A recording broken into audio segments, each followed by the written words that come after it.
এই একটা ছেলে যে নিজেও ঘুমাবে না আর আমাদেরকেও ঘুমোতে দেবে না। রবিবার সকালবেলায় উঠে উঠে চললেন এখন বাজার। আমার জীবনে মনে হয় এই প্রথম সানডে যখন আমি 9টার মধ্যে আমার স্নান টান পুজো সমস্ত কিছু কমপ্লিট হয়ে গেছে। সচরাচর এটা আর কি হয় না। রবিবার মানেই আমার প্ল্যান থাকে একটু বেশি করে ঘুমোবো। আমি শুধুমাত্র একবার ওকে মজা করে বলেছিলাম যে তুমি আমাকে সময় দাও না, আমি কিন্তু তোমার নামে আওয়াতে কমপ্লেন করে দেবো।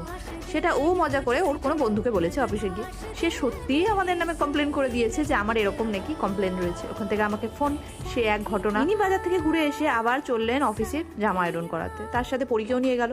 আর আজকে বাজার নয়, বাজার পুরো উঠিয়ে নিয়ে এসেছে। কি আনেনি আমি সেটাই ভাবছি।